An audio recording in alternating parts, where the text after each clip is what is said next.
Again, right, moved it around to avoid lighting problems. We're not quite at Pinewood Studios here. So we also said we talk about. What we also said we talk about. Yeah, is the idea of external economies of scale. Now, external economies of scale are something that do cause a lot of problems. Yeah, because people mix it up. Yeah, with what happens when firms merge. So this is not to do with what's called external growth, which is extremely confusing. I wish that people would come up with better terms for things. Yeah. So external growth, is where firms engage in M&A activity. Yeah. So mergers and acquisitions. So as you know, last year Sainsbury's and Asda were proposing to join together. That would have generated huge economies of scale, but those would have been internal economies of scale. Yeah, because that's to do with an increase in the size of the firm. What these is to do with, is to do with the industry itself. So what they are, is an increase in the scale of the industry as a whole. Which affects, therefore, affecting all firms within it. And there might be economies of scale, or there might be diseconomies of scale. So it affects all firms. It affects small firms, it affects medium-sized firms, and of course, it affects large firms. So what we're saying then is, why might it be beneficial or not beneficial to you, if the industry around you gets bigger? And when I teach this, what I'm normally talking about is this idea.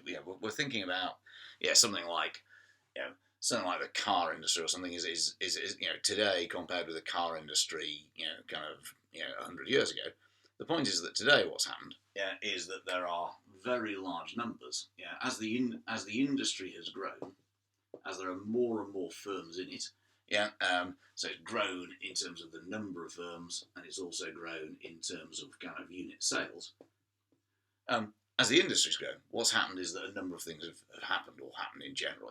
So one thing that tends to happen is that you get specialist suppliers set up. So we looked at Motorsport Valley, and we speculated that there are probably lots of specialist suppliers of parts for Formula One. When you just look at the car industry, which is now huge scale, what you've got firms that just specialise in producing windscreen wipers, firms that specialise in producing brake discs, brake pads, tyres. In reality, a lot of these car firms are really just assembling parts that standard parts that have been made for them by suppliers. These suppliers get internal economies of scale. So if you're producing 30 million windscreen wipers, then you can knock them out quite cheap. But the impact, therefore, on the car industry as a whole, is that they can buy in all their parts more cheaply, and therefore all firms have lower costs. It's also likely, that you're also going to end up with specialist workers. In textbooks, this is often called a pool of skilled labour. When you think about if I wanted to set up a new bank, new kind of financial consultancy, where would I go? I go to London, because that's where all the workers are. If I want to set up a biotech company, I go somewhere like Cambridge or Cambridge probably in the UK, because of the links with the university. There are a hell of a lot of workers there. So because the industry is big, that attracts workers into that sector, so it's easy to recruit. Or also, if you contrast, say, the computing industry today, with say 50 years ago. Today, it's very easy to get somebody who can code, write computer programs, because they all go and take degrees. 50 years ago, there were very, very few computer degrees. So if you want somebody, you've got to train them yourself.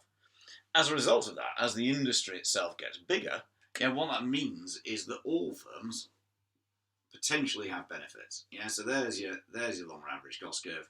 There's a small firm, there's a medium firm, there's a large firm. The small firm has lower unit costs. The medium-sized firm has lower unit costs, and the large firm has lower unit costs. That's nothing to do with the size of the firm itself. It's to do with the fact that the industry itself has grown. As I say, more firms have come into it, or the industry just in terms of total sales increased. And as a result, existing firms have benefited as a result of that growth. They have lower unit costs, primarily for those two reasons are the fairly obvious ones. On the other hand, obviously, it can go wrong. So what we said is that as industries grow, the problem is there are more firms in that industry, and the worry about that is when we look at external diseconomies, the key is competition, not between the firms for customers. That's a revenue effect. Whereas here we're talking about costs. The key problem actually is competition for resources. And what we thought about here is some of the examples we came up with. We thought about the City of London as a good example of the financial sector has grown very significantly over the since about 1986 in the UK. There have been various benefits, but obviously what's happened is that as you got more banks and insurance companies and so on in London, what's happened because there's competition for labour. Well, you all know because you want to go and do it. That banking is very well paid. But that's because of competition between banks and for workers. So competition for labour can drive up wages. If you want, we also all know that that trying to rent in London is ludicrously expensive as well. There's the competition for land, which leads to an increase in rents and so on. Same story we've argued. You could argue the same story somewhere like China. Where again, if you look at the eastern seaboard, land prices and labour prices have gone up. Or with labour, we looked at the idea of the expansion of the scale of the Premiership. Has again driven up competition for top players. Or globalisation of that market. And we also talked about the idea that big sectors may be more likely to be regulated. So as you get bigger, you become more interesting to the government, and as a result, again, potentially your unit costs are going to get driven up. And therefore, that's just the reverse argument. There's output, there's costs. There's your longer average costs. And whether you're small, medium, or large, what happens is that you end up with higher costs, than you would otherwise have done.